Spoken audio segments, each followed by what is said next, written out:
കിട്ടി മക്കളെ, നമ്മൾ കുറേ ദിവസം വെയിറ്റ് ചെയ്തിരുന്ന ഒരു സംഭവം ഇന്ന് കയ്യിൽ വന്നിട്ടുണ്ട്. ഇതൊരു അൺബോക്സിങ് വീഡിയോ ആണ് കേട്ടോ, വെറും അൺബോക്സിങ് അല്ല, നമ്മുടെ ഗിവ് അവേ ഗിഫ്റ്റാണ് ഇന്ന് അൺബോക്സ് ചെയ്ത് കാണിക്കാനായിട്ട് പോകുന്നത്. എൻ്റെ ആദ്യത്തെ അൺബോക്സിങ് വീഡിയോയും കൂടിയാണ് കേട്ടോ ഇത്.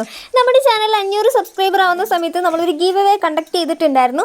അപ്പോൾ അതിൽ ടോപ്പ് കമൻറ്റേഴ്സിനാണ് നമ്മൾ ഗിവ് അവേ കൊടുക്കാമെന്ന് പറഞ്ഞിട്ടുണ്ടായിരുന്നു. അപ്പോൾ എന്തായാലും ഈ ഒരു ഗിഫ്റ്റിൻ്റെ വിന്നറെ നമ്മൾ മുന്നേ പ്രഖ്യാപിച്ച് കഴിഞ്ഞു. ആ ഒരു വീഡിയോ ഞാൻ അപ്ലോഡ് ചെയ്തിട്ടും ഉണ്ടായിരുന്നു. അപ്പോൾ ആൾക്ക് തന്നെയാണ് ഗിഫ്റ്റ് കൊടുക്കാനായിട്ട് പോകുന്നത്. പിന്നെ കുറേ പേര് ചോദിച്ചിട്ടുണ്ട്, ചേച്ചി എനിക്ക് തരൂ ഗിഫ്റ്റ് എന്നുള്ളത്. നിങ്ങൾ ആരും വിഷമിക്കേണ്ട ആവശ്യമില്ല. എൻ്റെ ചാനൽ സബ്സ്ക്രൈബ് ചെയ്തിട്ടുണ്ടെങ്കിൽ കമൻറ്റ് ഇടാൻ മറക്കരുത് കേട്ടോ. ഓരോ വീഡിയോസ് ലൈക്കും കൂടി ചെയ്യുക, അതേപോലെ കമൻറ്റും കൂടി ചെയ്തിട്ടുണ്ടെങ്കിൽ നിങ്ങൾക്കും ഇതേപോലത്തെ ഗിഫ്റ്റുകൾ വാങ്ങിച്ചെടുക്കാവുന്നതേ ഉള്ളൂ. അപ്പോൾ അവസരങ്ങൾ ആരും നഷ്ടപ്പെടുത്തണ്ട. ഇനി കിട്ടാത്തവരുണ്ടെന്നുണ്ടെങ്കിൽ എന്ത് ചെയ്യുക, ചാനൽ ഇപ്പോൾ തന്നെ സബ്സ്ക്രൈബ് ചെയ്യുക, അതേപോലെ കമൻറ്റും കൂടി ഇടുക കേട്ടോ. ഇനിയും ഗീവ് അവേ ഒക്കെ നടക്കുന്നുണ്ട്. നമ്മൾ 2500 സബ്സ്ക്രൈബർ ആവുന്ന സമയത്ത് ഇനിയും ഗീവ് അവേ നടത്തുന്നുണ്ട്. അപ്പം ഗിഫ്റ്റ് ഇഷ്ടമായിട്ടുണ്ടെങ്കിൽ ചാനൽ സബ്സ്ക്രൈബ് ചെയ്യുക, സപ്പോർട്ട് ചെയ്യുക, ലൈക്കും കൂടി ചെയ്യാം കേട്ടോ.